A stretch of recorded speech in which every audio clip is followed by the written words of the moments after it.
በስመ አብ ወወልድ ወመንፈስ ቅዱስ አሐዱ አምላክ አሜን። አንተነትህ በእግዚአብሔር ፊት። ውድ ወንድሜ ሆይ አሁንም የምንነጋገረው አንዳንድ ጊዜ ከእግዚአብሔር አስፈልጠ ስለምትታመንበትና ስለምታፈቅረው አንተነትህ ነው። ራስህን ካልካድ የነፍስ አርነት ውበት ልትመለከት አትችልም። በክርስትና ሃይማኖት ፍቅር የሕግ ሁሉ ራስ ወይም ፍጻሜ የመሆኑን ያህል ራስን መካድ ደግሞ ወደ ፍቅር የሚመራው ዋናው መንገድ ነው። ስለ ራስህና ስለ ደስታዎች ብቻ የምታስብ ከሆነ እግዚአብሔርንም ሆነ ሰዎችን ትወድ ዘንድ አትችልም። ስለሆነም የእግዚአብሔር ቃል በኋላ ሊመጣ የሚወድ ቢኖር ራሱን ይካድ መስቀሉንም ተሸክሞ ይከተለኝ ይላልና በቅድሚያ ራስህን ካድና ካንተነት ተላቀቅ። ለዚህ ነው ጌታ ራስን መካድ ቅድሚያ የሚሰጠው ነገር አድርጎ የወሰደው። ተወዳጅ ወንድሜ ሆይ ከእርሱ የተለየ ማንነት እንዳይኖርህ አንተነትህ በእርሱ ውስጥ የመሸሸግ ዓላማ ይኑርህ። ከሐዋርያው ከቅዱስ ጳውሎስ ጋር ሆነህም እኔም አሁን ሕያው ሆኜ አልኖርም፣ ክርስቶስ ግን በእኔ ይኖራል በል። ክብር ማግኘት ከተመኘህ ክብርህ ከእግዚአብሔር እና በእግዚአብሔር ፊት ይሁን። አባት ሆይ አንተ በራስህ ዘንድ አክብረኝ የሚለውን ቃል ደጋግመህ ድገመው። ከዓለምና በዓለም ካሉ ሁሉ ክብርን አትፈልግ። ምክንያቱም ዓለሙም ምኞቱም ያልፋሉ የሚል ቃል ስላለ ነው። አንተ ግን የእግዚአብሔር ልጅ ነህ። የእግዚአብሔር ቤተ መቅደስ እንደሆናችሁ የእግዚአብሔር መንፈስም እንዲኖርባችሁ አታውቁምን? አንደኛ ቆሮንቶስ ምዕራፍ 3 ቁጥር 16። ከዚህ በተጨማሪም እንዲህ የሚል ቃል ተጽፎልናል። ከእግዚአብሔር ተወለዱ እንጂ ከደም ወይም ከሥጋ ፍቃድ ወይም ከወንድ ፍቃድ አልተወለዱም። ዮሐንስ 1:13። ነፍስህ ከእግዚአብሔር ናት፣ የአፉ እስትንፋስ። በቅዳሴ ጊዜ የጌታን ሥጋና ደም የምትቀበለው የእርሱ እንደሚወደው ከእርሱ ጋር አንድ ለመሆንና በእርሱ ለመኖር ነው። ታዲያ ይህን የመሰለ ታላቅ ክብር እያለልህ ስለምን ክብርን ከትቢያ ታገኝ ዘንድ ትሻለህ?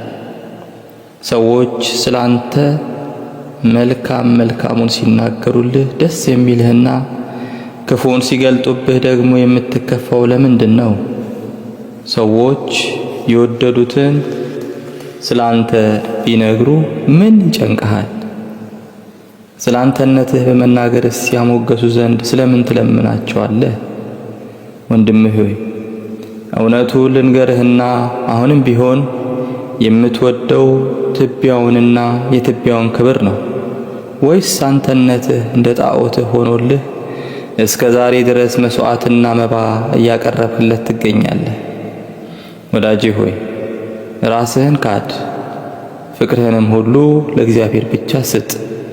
ከመጥምቁ ዮሐንስ ጋር ሆነህ እርሱ ሊልቅ እኔ ግን ላንስ ያስፈልጋል በል። እኔ ማነስን አልሻም እያልክ ስታጉረመርም የሰማሁ መሰለኝ። እንዲህ ካልህና እንደ ተሸከምከው የምትዞረው ዓለማዊ ክብር ካንተ ላይ ካልተራገፈ ቅድስናህን እያጎደፈው ይሄዳል እንጂ አያጸድቅህም። እንዲህ ያለውን ከንቱ ክብር አስወግደህ እግዚአብሔር እንደፈጠረህና ምንጊዜም እንድትሆንለት እንደሚወደው ነጽተህ ልትመለስ ይገባሃል። ይህ ደግሞ ከሌሎች ጋር ያለህ ግንኙነትም ይመለከታል። እኔ ልንገርህ፣ የምወደው ግን ለራስህ ስላለህ አመለካከትና በእግዚአብሔር ፊት እንዴት ልትቆም እንደሚገባህ ነው። ነፍስህ ነጻ ትወጣ ዘንድ ምንም እንዳይደለህ በመቁጠር በእግዚአብሔር ፊት ቁም። ያለህን ዕውቀትና ጥበብ ካድ። አዋቂነትህንና የካበተ ልምምድህን ካድ። በእግዚአብሔር ፊት አላዋቂ ሰው ሆነ ቁም። ይህን ስልህ ግን በማስመሰል መሆን የለበትም። ምክንያቱም እግዚአብሔርን ማታለል ስለማይቻልና አስመሳዮችን በእርሱ ፊት ስለማይወደዱ ነው።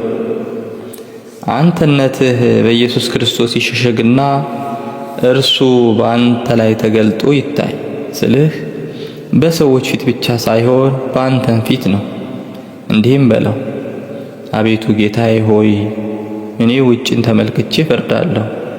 እኔ ዲያብሎስን መቋቋም የማልችል ደካማ ነኝ። የሁሉም ሥራው ውጤት በአንተ እጅ ነው። እግዚአብሔር በሥራ ሁሉ ጣልቃ ገብቶ እንዲያግዝህና እንዲመራህ አልያም በአንተ ሙሉ ለሙሉ አድሮ እንዲሠራ ተማጸነው። ከዚህ በኋላ የምትሻው ወይም የወደድከው ነገር ሲሳካልህ ሁሉንም ያከናወነው እርሱ ስለሆነ ምስጋናህን ለእርሱ አቅርብ። ሰዎች ሊያወድሱ በመጡ ጊዜም ራስህን ማኩራራትና ወይም የማስመሰል ትሕትና ካንተ ይራቁ። ይልቁንም የመዝሙረኛውን ቃል ድገምላቸው። እግዚአብሔር ከኛ ጋር ባይሆን እስራኤል እንዲህ በል፣ እግዚአብሔር ከኛ ጋር ባይሆን ሰዎች በእኛ ላይ በተነሱ ጊዜ፣ ቁጣቸው በላያችን በነደደ ጊዜ፣ በዚያን ጊዜ ሕያዋን ሳለን በዋጡን ነበረ። በዚያን ጊዜ ውሃ ባሰጠመን ነበረ፣ በነፍሳችንም ላይ ፈሳሽ ባለፈ ነበረ። መዝሙር 123 ቁጥር 1። በአንድ በሆነ አይነት ኃጢአት በምትፈተንበት ጊዜ በኃይልህ አትታመን፣ ባለፈው ድልህም አትመካ። ምክንያቱም በመጽሐፍ ቅዱስ እንዲህ የሚል ቃል አለ፣ ወግታ የጣለቻቸው ብዙ ናቸውና እርሷም የገደለቻቸው እጅግ ብዙ ናቸው። ምሳሌ 7:26። ድል ከእግዚአብሔርና የእግዚአብሔር ለመሆኑ እርግጠኛ ሁን። በጣም ኢምንት ስለምትባለው በደልህ እንኳን ቢተውህ ኖሮ እንደ ሶዶም ሰዎች ሆነህ በቀረህ ነበረ። ስለዚህ ይህን ድንቅ የመዝሙረኛውን ስንኝ ድገም። ነፍሴ በውስጤ ባለቀች ጊዜ መንገዴን አወክ። በሚሄድበትም በዚያች መንገድ ወጥመድን ሰወሩብኝ። ወደ ቀኝ ተመለከትኩ አየሁ፣ የሚያቀኝም አጣሁ፣ መሸሸጊያም የለኝም። ስለ ነፍሴም የሚመራመር የለም። አቤቱ ወደ አንተ ጮኽኩ፣ አንተ ተስፋዬ ነህ። በሕያዋንም ምድር አንተ ዕድል ፈንታዬ ነህ አልሁ። እጅግ ተቸግሬያለሁና ወደ ልመናዬ አድምጥ። በርትተውብኛልና ከሚያሳድዱኝ አድነኝ። መዝሙር 141 ቁጥር 3። ወንድሜ ሆይ አንተ ምንም አይደለህም። ይህንን እውነት በራስህና በእግዚአብሔር ፊት አምነህ መቀበል አለብህ።